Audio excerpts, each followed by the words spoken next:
नमस्कार साथियों। यूपीएससी प्रारंभिक परीक्षा 2025 में भारतीय अर्थव्यवस्था से संबंधित जो प्रश्न पूछे गए हैं उन प्रश्नों को डिस्कस करते हैं और देख लेते हैं कि प्रश्न कैसे थे और कैसे हल करना चाहिए था। क्या कोई एलिमिनेशन मेथड इसमें काम करता या नहीं करता, इन सभी बातों पर चर्चा करेंगे। तो चलिए देखते हैं। ये ध्यान रखेंगे डी सीरीज है, आप लोगों ने यहाँ पर देख लिया है कि ये डी सीरीज है और डी सीरीज़ के हिसाब से आप मिला सकते हैं। बाकी जो संस्कृति आईएएस के तरफ से आंसर की बनाया गया है वो आंसर की भी हमारे वेबसाइट पर उपलब्ध है। आप वहाँ पर टेलीग्राम और वेबसाइट दोनों जगह से प्राप्त कर सकते हैं, मिला सकते हैं। उसमें सभी हैं, आप ए बी सी डी सबकी बात कर लें। फिलहाल ये जो डी सीरीज़ में प्रश्न दिए गए हैं उसके हिसाब से आप मिला सकते हैं। तो पहला प्रश्न क्या कह रहा है, डी सीरीज़ के हिसाब से देखेंगे तो ये 11वें नंबर का प्रश्न है। 11वें नंबर पर यह प्रश्न पूछा गया है और जैसा कि उम्मीद था कि भारतीय अर्थव्यवस्था में जो कॉन्सेप्चुअल क्वेश्चंस हैं, कॉन्सेप्ट है, कॉन्सेप्ट के आधार पर आपसे कुछ एग्जाम्पल्स बना करके पूछा जा सकता है, कुछ व्यवहारिक ऐसे एग्जाम्पल दे करके पूछे जा सकते थे। तो वही प्रश्न पूछा गया है आयोग के द्वारा, जैसा कि उम्मीद थी। तो यहाँ पर देखें, पूछ रहा है कि मान लीजिए सरकार का राजस्व व्यय 80,000 करोड़, ठीक है, 80,000 करोड़ है और राजस्व प्राप्ति 60,000 करोड़ है। अब चूंकि यहाँ पर एक एक चीज़ों को समझते चलें, तो जब राजस्व व्यय की बात कर रहा है तो राजस्व व्यय और यहाँ पर दिया गया है, तो आपको ये समझने की ज़रूरत है कि राजस्व घाटा, तो राजस्व घाटा का मतलब है राजस्व व्यय माइनस राजस्व प्राप्तियाँ। तो यहाँ पर देख लीजिए, राजस्व व्यय क्या कह रहा है, 80,000 करोड़ कह रहा है और राजस्व प्राप्तियाँ कह रहा है 60,000 करोड़। तो इसके हिसाब से आप यहीं पर इसको हल कर सकते हैं। तो ये जो स्टेटमेंट है इसके हिसाब से आपका जो पहला है राजस्व घाटा 20,000 करोड़, ये बिल्कुल सही हो जाता है। अगली बात, अब यहाँ से देखें, सरकारी बजट 10,000 करोड़ के उधार ग्रहण, अर्थात उधार लिया गया है। तो जब मैं ये कह रहा हूँ कि सरकारी बजट, तो बजट घाटे के संदर्भ में आप अगर चर्चा करेंगे तो बजट घाटा बराबर कुल व्यय माइनस कुल प्राप्तियाँ। तो यहाँ पर कहा गया है कि 10,000 करोड़ के उधार ग्रहण और 6,000 करोड़ ब्याज भुगतान। तो सरकार ने जो पिछली सरकारों ने जो भी ऋण लिया था, भारत पर जो ऋण है उन ऋणों पर ब्याज का भुगतान तो किया जाएगा।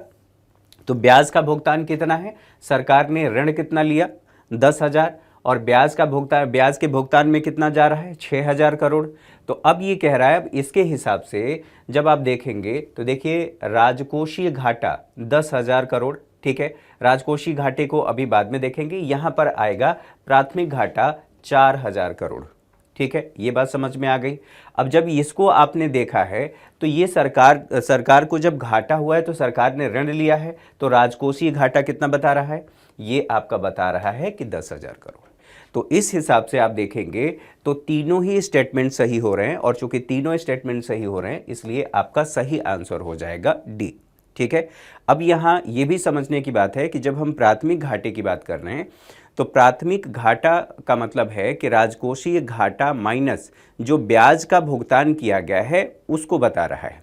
अब इसको और डिटेल में समझें तो प्राथमिक घाटा यह दर्शाता है या दर्शाने का प्रयास करता है कि ब्याज भुगतान के अलावा अन्य कार्यों के लिए, जो अन्य कार्यों पर जो खर्च हो रहा है या अन्य कार्यों के लिए जो लिया गया ऋण है उसको बता रहा है। तो यहाँ पर प्राथमिक घाटा, ठीक है।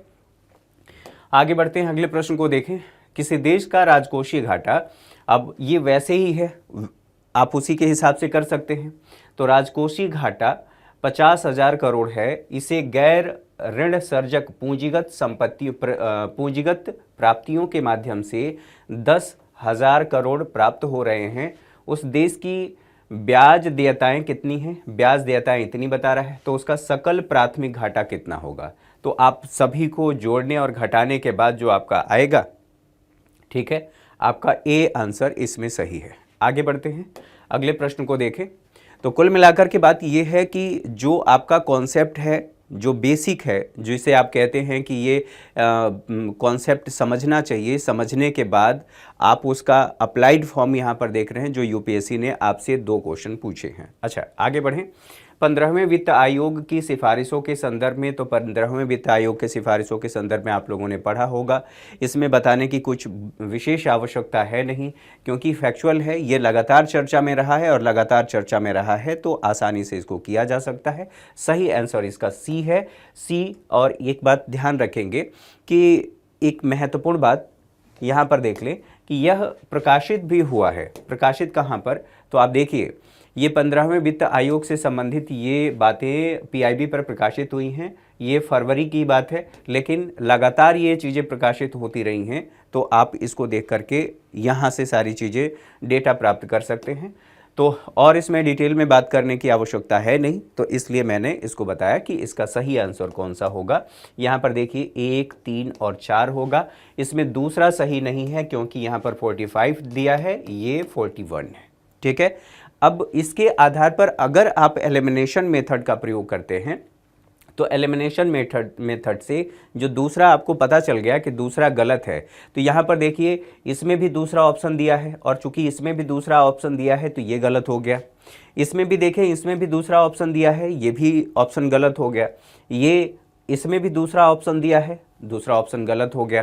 तो इसके आधार पर जो आपका सही आंसर होता है, अगर एलिमिनेशन मेथड का प्रयोग करते, ये वाला अगर आप फाइंड आउट कर लेते कि ये सही है, तो इसी के आधार पर आप बाकी आंसर निकाल सकते थे।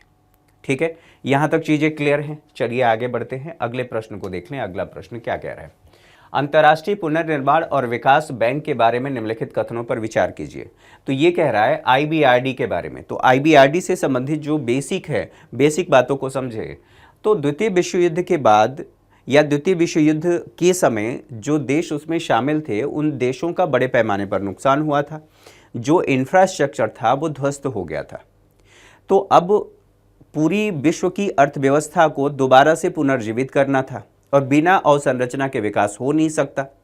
तो उन सभी कार्यों को लेकर के अलग अलग संस्थाएं बनाई गई, और उन्हीं संस्थाओं में से एक है आईबीआरडी। अब आईबीआरडी की यहाँ पर देखेंगे ना, इसके फुल फॉर्म को देखेंगे, इंग्लिश में देखेंगे international bank for reconstruction and development. तो यहाँ पर कह रहा है पुनर्निर्माण, जो अवसंरचनाएं टूट गई हैं उन अवसंरचनाओं का पुनर्निर्माण करना है और डेवलपमेंट करना है। तो अब यहाँ तक चीज़ें इसके फुल फॉर्म से बाकी सारी चीज़ें समझ में आ गई। यहाँ पर भी देखें ये क्या कह रहा है, अंतर्राष्ट्रीय पुनर्निर्माण और विकास बैंक।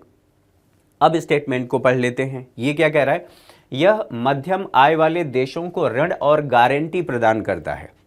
तो किनको ये दे रहा है, जो मध्यम और निम्न आय वर्ग के देश हैं, जिनकी क्षमता नहीं है, जो विकास अपने आप से नहीं कर सकते थे, उनके लिए कहा गया है कि ऋण और गारंटी प्रदान करता है। तो ये बिल्कुल स्टेटमेंट सही है, क्योंकि वहाँ पर अवसंरचना का विकास किया जा सके और उसके माध्यम से उनका डेवलपमेंट किया जा सके। ठीक है, पहला स्टेटमेंट सही है। दूसरा स्टेटमेंट कह रहा है ये गरीबी कम करने में विकासशील देशों की सहायता के लिए अकेले ही कार्य करता है। अकेले ही कार्य करने का मतलब ये है कि ये बताने का इसका जो सेंस निकलता है कि आईबीआरडी एकमात्र ऐसी संस्था है या बैंक कह लीजिए, बैंक इसमें शब्द है, जो इस तरह के ऋण देता है या जो गरीबी कम करने के लिए जो विकासशील देश हैं उनको सहायता करता है, और ये एकमात्र ही है। अकेले यही काम कर रहे हैं, बाकी और कोई नहीं कर रहा है। तो ऐसा थोड़ी है, विश्व में कई संस्थाएं हैं, कई बैंक हैं, कई ऑर्गेनाइजेशन हैं जो इस कार्य को करते हैं। तो ये वाला स्टेटमेंट गलत है। ठीक है, और चूंकि दूसरा वाला स्टेटमेंट गलत हो गया, तो हम दूसरे वाले स्टेटमेंट से निकालने की कोशिश करते हैं कि क्या हमारा आंसर आ रहा है या नहीं आ रहा है। यहाँ पर देखिए दूसरा गलत है, तो पहला आपका एलिमिनेट हो गया, यानी कि पहला तो आपका ऐसे ही गलत हो गया। बी की बात करें, बी क्या कह रहा है, इसमें भी सेकेंड ऑप्शन दिया है, तो सेकेंड ऑप्शन भी ये एलिमिनेट हो गया। यहाँ पर देखें सी की बात करें तो सी को अभी छोड़ दें। यहाँ पर डी को देखें तो डी में भी दूसरा दिया हुआ है, इसलिए यह भी गलत हो गया। बचता कौन है, आपका सी बचता है। तो ऐसे आप निकाल सकते थे। फिलहाल यहाँ पर देख लें, इसकी स्थापना द्वितीय विश्व युद्ध के उपरांत यूरोप के पुनर्निर्माण में सहायता हेतु की गई थी। तो जो मैंने आप लोगों से शुरू में ही बताया, बिल्कुल उसी के आधार पर इसको देखें तो ये स्टेटमेंट और ये स्टेटमेंट एक दूसरे को जस्टिफाई कर रहे हैं, यहाँ से चीज़ें समझ में आ जाती। अच्छा, ये बात बिल्कुल सही है। आप लोगों को ये लग रहा होगा कि यहाँ पर क्लासरूम में बैठ करके, एसी में बैठ करके, बाहर बैठ करके इसको जज करना, इसको देखना, पेपर आ जाने के बाद वो जो स्ट्रेस होता है, क्लासरूम में जो स्ट्रेस दबाव होता है, आप लगातार पेज पलटते हैं, पढ़ना भी है, समझना भी है, टिक भी करना है, फिर गोला भी भरना है, तो ऑब्वियस सी बात है वहाँ पर स्ट्रेस होता है, वहाँ पर दबाव होता है, तनाव की स्थिति होती है। यहाँ पर कहना आसान है, लेकिन हाँ, इसी के लिए तो प्रैक्टिस करना ज़रूरी है। इसीलिए तो बार बार आप लोगों से कहा जाता है कि जो यूपीएससी ने प्रीवियस ईयर में पूछा है उन प्रश्नों को देखिए, उनको सॉल्व करिए, वहाँ से आपकी चीज़ें ठीक होंगी। इसीलिए प्रैक्टिस करना ज़रूरी होता है एक बेहतर इन्वायरमेंट में, और इसीलिए टेस्ट सीरीज की भूमिका हो जाती है। ठीक है, यहाँ पर आपका सी आंसर सही है। आगे बढ़ते हैं। आरटीजीएस और एनईएफटी के बारे में ये पूछा गया है। तो आरटीजीएस और एनईएफटी दोनों ही आप लोग मैक्सिमम आज लगभग ट्रांजैक्शन सभी लोग करते हैं, और चूंकि ट्रांजैक्शन करते हैं तो मैं ऐसा मान करके चल रहा हूँ कि मैक्सिमम लोगों को इससे संबंधित बातें पता होंगी। फिलहाल देखिए, यहीं से देख लेते हैं। ये कह रहा है आरटीजीएस, ये रियल टाइम की बात कर रहा है। अब रियल टाइम का मतलब क्या है? Real time gross settlement. तो रियल टाइम ग्रॉस सेटलमेंट हो रहा है, तो जहां पर लिखा ही हुआ है रियल टाइम में, आपने किसी को भेजा, आपने किसी को मनी सेंड किया, तुरंत उसके अकाउंट में क्रेडिट हो गया, तो ये रियल टाइम में हो रहा है। आपने इधर भेजा और उधर उसके अकाउंट में क्रेडिट हो गया, मैसेज आ गया। लेकिन एनईएफटी क्या होता है? ये बैच के फॉर्म में जाता है। अब इसको ऐसे समझिए कि जब आप किसी को भेजते हैं, ठीक है, आपने मनी सेंड किया, तो मनी सेंड करने के बाद अगर आपने एनईएफटी किया है तो वो आरबीआई के गाइडलाइन के मुताबिक, और वो सुनिश्चित किया जाता है कि जितने एनईएफटी आए हैं, ठीक है, तो 30 मिनट्स में, ठीक है, हर 30 मिनट्स में उसको देखा जाता है और फिर फॉरवर्ड किया जाता है। तो ऐसी स्थिति में लगभग कभी कभी 24 आवर और लगभग 45 मिनट 1 आवर के करीब ये सेटलमेंट हो जाता है। तो ये दोनों में अंतर, बेसिक अंतर ये है। अच्छा, ये भी ध्यान रखना है कि जब मैं इसकी बात कर रहा हूँ एनईएफटी की, तो ये 24/7 है, 24 घंटे इस सुविधा का आप ले सकते हैं। ठीक है, और ये भी ध्यान रखना है कि मैंने आपसे कहा कि इसमें निम्नतम आप कितना भेज सकते हैं उस सीमा का निर्धारण नहीं है। आप 1 रुपये भी भेजना चाहते हैं तो 1 रुपये भी भेज लीजिए, उसमें कोई दिक्कत वाली बात नहीं है। ठीक है, आप 10 लाख भेजना चाहते हैं, सीआर में भेजना चाहते हैं, आप भेज सकते हैं, कोई दिक्कत वाली बात नहीं है। जबकि आरटीजीएस में तुरंत ट्रांसफ़र तो होता है, 24/7 तो है, लेकिन इसमें न्यूनतम कितना है? न्यूनतम 2 लाख निर्धारित किया गया है कि इतना आप कर सकते हैं। तो अब इसके आधार पर देख लीजिए जो मैंने बताने की कोशिश की। यहाँ पर आरटीजीएस में भुगतान उसी क्षण हो जाता है। तो क्या ये स्टेटमेंट सही नहीं है? बिल्कुल सही है। जबकि एनईएफटी के मामले में भुगतान करने में कुछ समय लगता है। तो इसके आधार पर तो आपका बिल्कुल ये आंसर सही होता है। ठीक है। अच्छा, ये कह रहा है आरटीजीएस में ग्राहक से आवक लेन देन के लिए प्रभार लिया जाता है, जबकि एनईएफटी में ऐसा नहीं है। तो ये बिल्कुल गलत है। ठीक है, आरटीजीएस के लिए कतिपय दिनों में प्रचालन के घंटे सीमित हैं, जबकि तो क्या ऐसा है? नहीं, आप कर सकते हैं। तो इसका मतलब ये है कि ये दोनों ही स्टेटमेंट गलत है, और दोनों ही स्टेटमेंट गलत हैं। तो यहाँ पर देखिए, इसके आधार पर हम निकालने की कोशिश कर रहे हैं। तो यहाँ पर दिया हुआ है सेकेंड ऑप्शन, तो सेकेंड ऑप्शन गलत है, ये भी एलिमिनेट हो जाता है। यहाँ पर भी दिया है थर्ड, ये भी एलिमिनेट हो जाता है, यहाँ पर भी दिया है। तो इस आधार पर आप देखेंगे तो आपका सही आंसर होगा ए, यानी कि A answer is correct answer. आगे बढ़ते हैं। निम्नलिखित देशों पर विचार कीजिए: संयुक्त अरब अमीरात, फ्रांस, जर्मनी, सिंगापुर, बांग्लादेश। ठीक है, तो अब ये कह रहा है कि ये जो सभी देश हैं, उपयुक्त में भारत के अलावा ऐसे कितने देश हैं जहां यूपीआई के द्वारा अंतर्राष्ट्रीय वाणिज्यिक भुगतान, इंटरनेशनल मर्चेंट पेमेंट स्वीकार किए जाते हैं। अब देखिए कौन कौन से देश हैं। एक तो संयुक्त अरब अमीरात है, इसके अलावा फ्रांस है, और इसके अलावा सिंगापुर है। यानी कि कुल मिलाकर के आप देखेंगे तो इसमें यूएई है, फ्रांस है, सिंगापुर, 3 आपके सही होते हैं। तो सही आंसर जो होगा ये आपका बी हो जाएगा, क्योंकि यहाँ पर केवल 3 दिया है। लेकिन यहाँ पर ये नहीं लिखा है कि कौन से 3, केवल 3 दिया है। ठीक है। तो जो आप लोगों ने देखा कि यूपीएससी ने ऑप्शन में बदलाव किया है, उसी बदलाव के अकॉर्डिंग ये प्रश्न पूछा गया है। आगे देखते हैं 51 नंबर क्वेश्चन, निवेश के संदर्भ में निम्नलिखित पर विचार कीजिए। ये कह रहा है बॉन्ड, प्रतिरक्षा निधियां यानी कि हेज फंड, स्टॉक और जोखिम पूंजी।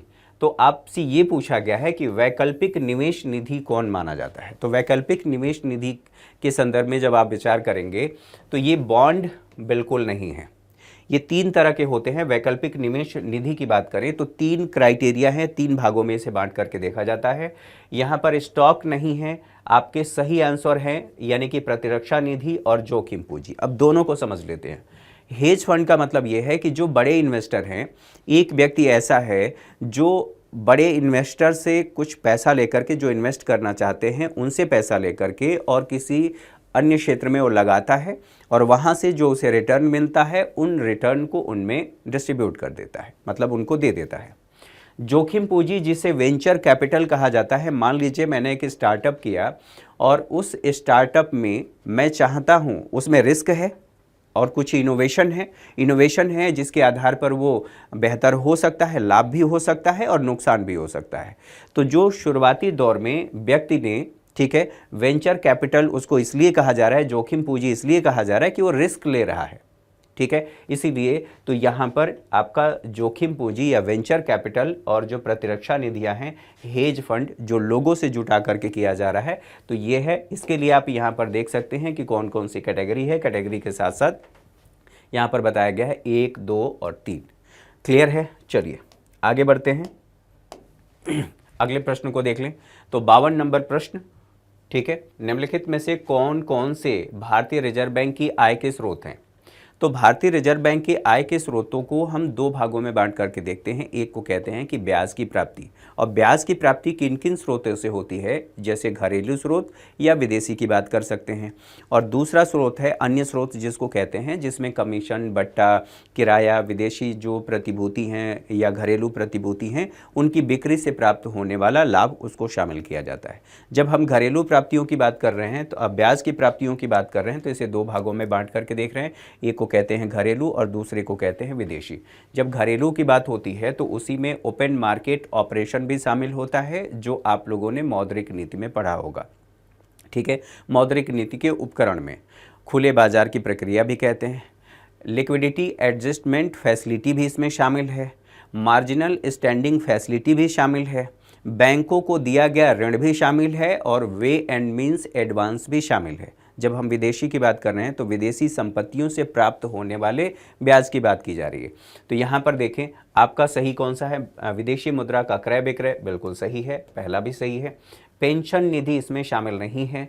निजी कंपनियों को ऋण, ठीक है। करेंसी नोटों का मुद्रण, मेरे हिसाब से करेंसी नोट जो होते हैं, जो आरबीआई छापती है, यह आरबीआई की लाइबिलिटी होती है, देयता होती है। फिलहाल के लिए ये भी समझ लें, आप लोगों ने नोट आप लोगों के पास होगा, उस पर लिखा होता है कि मैं धारक को इतने रुपए अदा करने का वचन देता हूँ। कई जगह मैंने पढ़ा, उसके हिसाब से करेंसी नोट को भी इसमें शामिल किया गया है। तो इसके हिसाब से, हालांकि मैं बिल्कुल दावा नहीं कर रहा, यूपीएससी का जब ऑफिशियल आंसर की आएगा तो उसके हिसाब से देख सकते हैं। फिलहाल के लिए मेरे हिसाब से इसका सही आंसर डी है, ठीक है। चलिए आगे बढ़ते हैं, अगले प्रश्न को देख लें। अगला प्रश्न क्या कह रहा है। 53 नंबर प्रश्न, भारत सरकार के संदर्भ में निम्नलिखित सूचना पर विचार कीजिए। अब ये संगठन के बारे में कह रहा है और संगठन के साथ साथ ये कह रहा है कि संगठन के कार्य क्या हैं और इसके साथ साथ यह किसके अधीन कार्य कर रहा है, यानी कि आपसे ये पूछा जा रहा है कि इसकी नोडल एजेंसी कौन सी है। आप ऐसे समझ सकते हैं। तो ईडी जो लगातार चर्चा में रही है, लगातार, हालांकि कोर्ट ने भी फटकार लगाई है, ठीक है, कि अपनी ईडी को देख लीजिए, है ना। तो लगातार ये चर्चा में रहा है, तो उससे संबंधित अब ये आपसे ये पूछ रहा है, यहाँ पर देखिए कि सही सुमेलित हैं। तो सही सुमेलित पूछा गया है, तो ईडी के बारे में, प्रवर्तन निदेशालय के बारे में, भगोड़ा आर्थिक अपराधी अधिनियम, ये बिल्कुल सही है। कार्य तो सही है, लेकिन ये जो कहा गया है आंतरिक सुरक्षा प्रभाग गृह मंत्रालय, या गृह मंत्रालय नहीं है, बल्कि ये ध्यान रखने वाली बात है कि यह वित्त मंत्रालय है, ठीक है। तो ये आपका सही है कि वित्त मंत्रालय के राजस्व विभाग के अधीन है। ये वाला हिस्सा, ये वाला सही है, इसको हम क्रॉस करेंगे। राजस्व आसूचना निदेशालय की बात करें तो राजस्व आसूचना निदेशालय, इसका कार्य भी सही है और ये किस मंत्रालय के अधीन है ये भी दिया गया है। यहाँ पर विभाग और मंत्रालय दोनों दिया गया है, दोनों ही सही है। प्रणाली एवं आंकड़ा सिस्टम एंड डेटा प्रबंधन महानिदेशालय बेहतर नीति और कर वंचना कह सकते हैं को पकड़ने में कर अधिकारियों की सहायता के लिए बृहत आंकड़ा या डेटा विश्लेषण का उपयोग करता है, तो इसका कार्य भी सही है। और चूंकि कार्य भी सही है, इसके आधार पर आप देखेंगे तो ये वाला हिस्सा तो सही है। अब इधर चेक कर लेते हैं, क्या ये वित्त मंत्रालय के राजस्व विभाग के अधीन है? तो बिल्कुल है, और ये आपके 1 और 2 सही हो रहे हैं, 1 और 2 सही हो रहे हैं, तो उसके हिसाब से आप देखेंगे तो आपका बी आंसर होगा, यानी कि केवल 2 होंगे। ठीक है, चलिए आगे बढ़े। डी सीरीज 54 नंबर क्वेश्चन, ये क्या कह रहा है? भारतीय रिजर्व बैंक भारत में सभी सूचीबद्ध कंपनियों को व्यावसायिक उत्तरदायित्व और स्थिरता report, business responsibility and sustainability report BRSR प्रस्तुत करने का अधिदेश करता है। तो बताइए RBI का काम ये है क्या? RBI जो मनी मार्केट है, ठीक है, मनी मार्केट उसका रेगुलेटर है। तो मनी मार्केट का रेगुलेटर है, तो ये यहाँ पर हो सकता है क्या? तो पहला स्टेटमेंट ही आपका गलत हो गया। ठीक है, अब दूसरा स्टेटमेंट देखते हैं। भारत में व्यावसायिक उत्तरदायित्व और स्थिरता रिपोर्ट प्रस्तुत करने वाली कोई कंपनी इस रिपोर्ट में उनका प्रकटन करती है जो मुख्यतः गैर वित्तीय स्वरूप है, जैसे मानव संसाधन, ठीक है, इनके बारे में गैर वित्तीय स्वरूप है। अब ये जो कर रहा है ये सेवी है, तो ये बिल्कुल सही है। अब इस हिसाब से देखें तो आपका पहला गलत है, दूसरा सही है। सही आपका हो जाएगा केवल और केवल 2, यानी कि बी ऑप्शन आपका सही होगा। ठीक है, यहाँ तक चीज़ें क्लियर हैं। आगे बढ़ते हैं, अगले प्रश्न को देखें। निम्नलिखित कथनों पर विचार करें। कथन ये कह रहा है कि भारत में ग्रामीण क्षेत्रों में कुक्कुट पालन और ऊन उत्पादन जैसे समवर्गीय कृषि कार्यकलाप से प्राप्त आय को किसी भी कर से छूट प्राप्त है। तो ये पहला स्टेटमेंट आपका बिल्कुल सही है, टैक्स से छूट प्राप्त है। हालांकि यहाँ पर जो ऊन उत्पादन है इसको लेकर के कहा जा सकता है, लेकिन कुक्कुट पालन भी दिया है, तो दोनों को एक साथ दिया है, तो इसलिए हम इसको कहेंगे कि ये वाला स्टेटमेंट गलत है। अगर केवल ये रहता, ये नहीं रहता, तो ये सही हो जाता फिलहाल के लिए। अगले स्टेटमेंट की बात करें, भारत में आयकर अधिनियम 1961 के उपबंधों के अधीन ग्रामीण कृषि भूमि को पूंजीगत परिसंपत्ति नहीं माना जाता। तो बिल्कुल सही बात है, पूंजीगत संपत्ति नहीं माना जाता, और इसीलिए हम यहाँ पर देखेंगे कि ये वाला जो आपका स्टेटमेंट है पहला गलत है। तो यहाँ पर देख लें, ए सही नहीं है किंतु कथन 2 सही है, तो आपका सही आंसर होगा यहाँ पर डी। चलिए आगे बढ़े, अगले प्रश्न को देखें। ये कह रहा है निम्नलिखित कथनों पर विचार कीजिए। कथन 1 कह रहा है, जहां तक किसी कंपनी में निवेश से प्राप्त प्रतिफलों का संबंध है, आमतौर पर यह माना जाता है कि स्टॉक धारकों की तुलना में जो बॉन्ड धारक हैं, बॉन्ड धारकों को अपेक्षाकृत कम जोखिम होता है। ठीक है, अपेक्षाकृत कम जोखिम है। अब इसलिए कहा जा रहा है, एक बार पूरे स्टेटमेंट को पढ़ेंगे तो बाकी सारी चीज़ें क्लियर हो जाएंगी। दूसरा स्टेटमेंट देखें, बॉन्ड धारक किसी कंपनी के ऋणदाता होते हैं। तो जो आप बॉन्ड खरीदते हैं लाइक ऋण होता है, ठीक है, आपने कंपनी को एक तरह से ऋण दिया है। ठीक है, अच्छा, सिक्योरिटी, प्रतिभूति आप कह लीजिए, प्रतिभूति आपने खरीदा है। अच्छा, किसी कंपनी के ऋणदाता होते हैं, जबकि स्टॉक धारक उसके स्वामी होते हैं। आपने कंपनी में कितना हिस्सा खरीदा है, स्टॉक धारक का मतलब ये है। ठीक है, अच्छा, मान लीजिए अगर कंपनी दिवालिया होती है, जब एनपीए पढ़ाया जाता है तो एनपीए वाले सेगमेंट में ये चीज़ें पढ़ाई जाती हैं, और वहाँ पर बताया जाता है कि अगर कंपनी डूब रही है, अगर उसका लिक्विडेशन हो रहा है, तो सबसे पहले किसको दिया जाएगा, कितना दिया जाएगा, प्रायोरिटी किसको दी जाएगी, शेयर होल्डर को दिया जाएगा, नहीं दिया जाएगा, इत्यादि बातें उसी में बताया जाता है। ठीक है, अब यहाँ पर देखिए लिक्विडेशन के संदर्भ में उसको याद करके क्लास में ये बताया गया है सारी चीज़ें। आप लोगों को वो सारी चीज़ें जो मैंने आपसे पहले बताया वो सब कुछ यूट्यूब पर कराया गया है, आप उसको देख सकते हैं। फिलहाल के लिए स्टॉक धारक उनके स्वामी होते हैं, बिल्कुल सही बात है। अब ये कह रहा है तीसरा स्टेटमेंट, पुनर्भुगतान के प्रयोजन के लिए किसी कंपनी द्वारा बॉन्ड धारकों को स्टॉक धारकों की अपेक्षा प्राथमिकता दी जाती है। तो बिल्कुल सही बात है कि बॉन्ड धारकों की अपेक्षा यहाँ पर कहा गया कि जो बॉन्ड धारक हैं, बॉन्ड धारकों को स्टॉक धारकों की अपेक्षा प्राथमिकता दी जाती है, क्योंकि ये कंपनी में मालिकाना हक रखते हैं, जबकि ये बॉन्ड हैं ये ऋण के रूप में है। ठीक है, तो यहाँ तक चीज़ें क्लियर हैं। अब इसके आधार पर देखिए, अब ये आपसे यहाँ पर थोड़ी सी कन्फ्यूजन हो सकती है कि किसके आधार पर किसकी व्याख्या होगी या नहीं होगी। तो व्याख्या के संदर्भ में आपको दिक्कत हो सकती है। देखिए, कथन ए और कथन 3 दोनों सही हैं तथा वे दोनों कथन एक की व्याख्या करते हैं।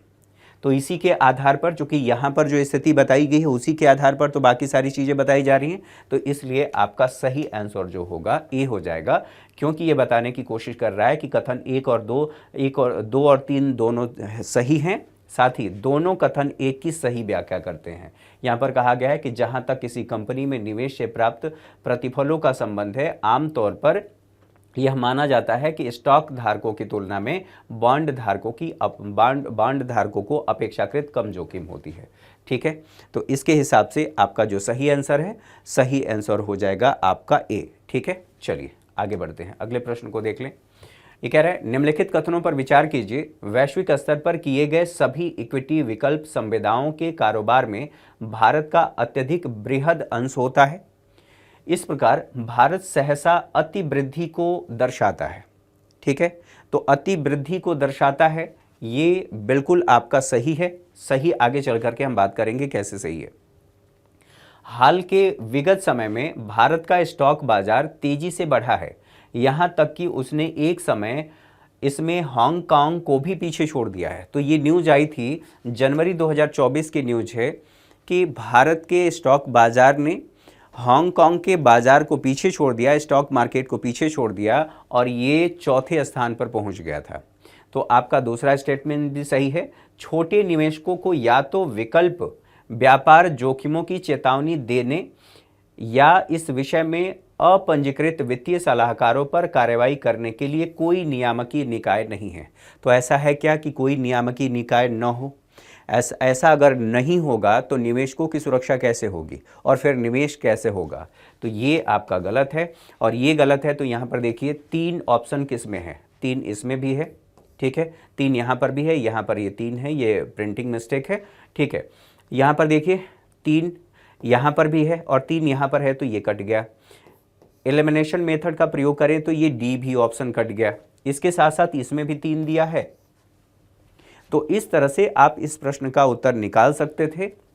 हालांकि जैसा कि मैंने कहा कि यहाँ पर बैठ करके बोलना कहना आसान है, जब एग्ज़ाम में आप होते हैं तो प्रेशर हैंडल करना और सारी चीज़ें उसी तरह से नॉर्मली काम करना आसान नहीं होता। ठीक है, चलिए आगे बढ़ते हैं, अगले प्रश्न को देखें। निम्नलिखित कथनों पर विचार कीजिए। कह रहा है सर्कुलर इकोनॉमी के बारे में, चक्रीय अर्थव्यवस्था के बारे में। ये कह रहा है कि चक्रीय अर्थव्यवस्था ग्रीन हाउस गैसों के उत्सर्जन को कम करती है। ठीक है, तो ग्रीन हाउस गैसों के उत्सर्जन को कम करती है, पहला स्टेटमेंट। दूसरा, चक्रीय अर्थव्यवस्था आगत के रूप में कच्चे माल के प्रयोग को कम करती है। मान लीजिए ये मार्कर है, इस मार्कर को, या जैसे स्क्रैप हो रही हैं इस समय गाड़ियाँ।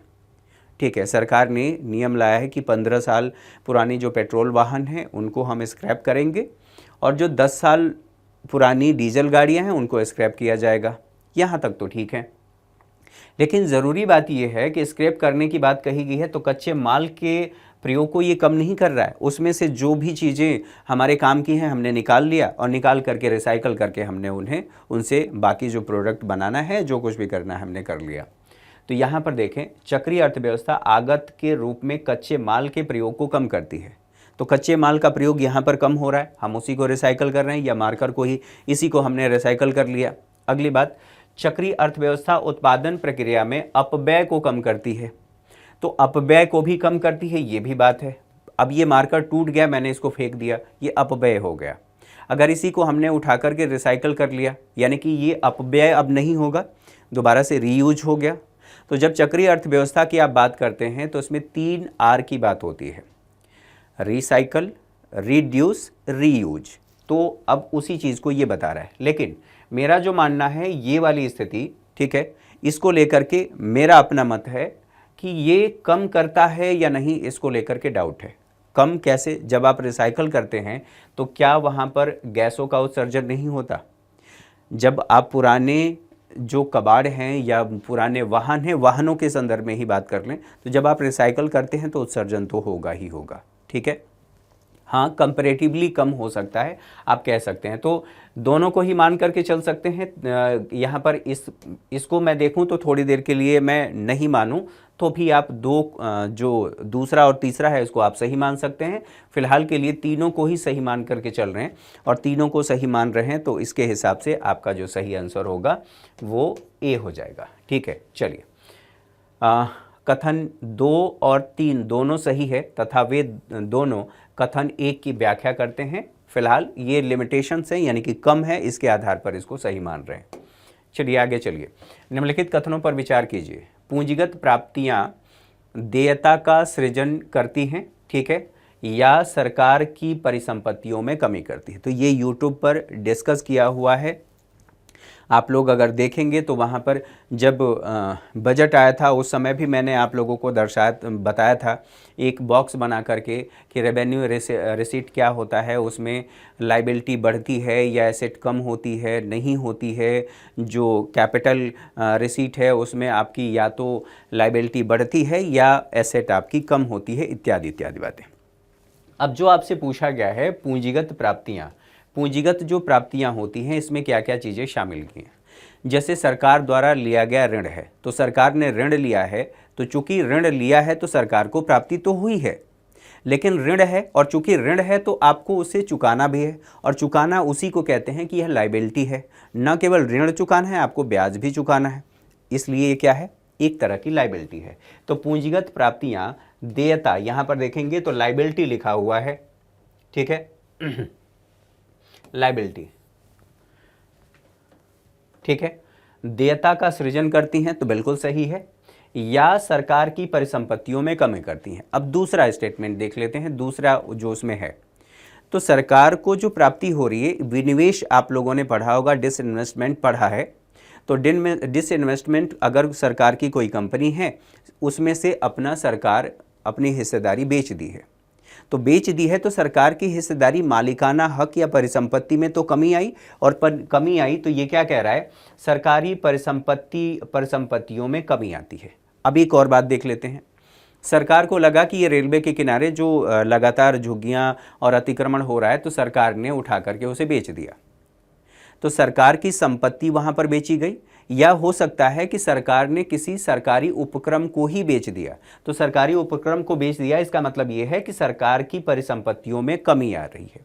तो अब इसी के हिसाब से देखिए, जो आपसे पूछा गया है रेवेन्यू रिसीट, इसका मतलब ये है कि रेवेन्यू रिसीट वह है जिससे कैपिटल रिसीट वह है जिससे या तो सरकार की लाइबिलिटी बढ़ जाती है या फिर उसकी एसेट में कमी आती है, और वही स्टेटमेंट यहाँ पर दिया गया है। ये कई बार यूट्यूब पर मेरे द्वारा डिस्कस किया गया है, बाकी एक अरुण सर ने क्लास में इसे बहुत डिटेल में डिस्कस किया है, जो मुझे पता है, ठीक है। बाकी आप लोगों को चाहिए होगा तो स्क्रीनशॉट भी मिल सकता है। फिलहाल के लिए अब यहाँ पर कहा गया है कि ये जो आपका स्टेटमेंट है बिल्कुल सही है। दूसरा कह रहा है उधार ग्रहण और विनिवेश पूंजीगत प्राप्तियां हैं।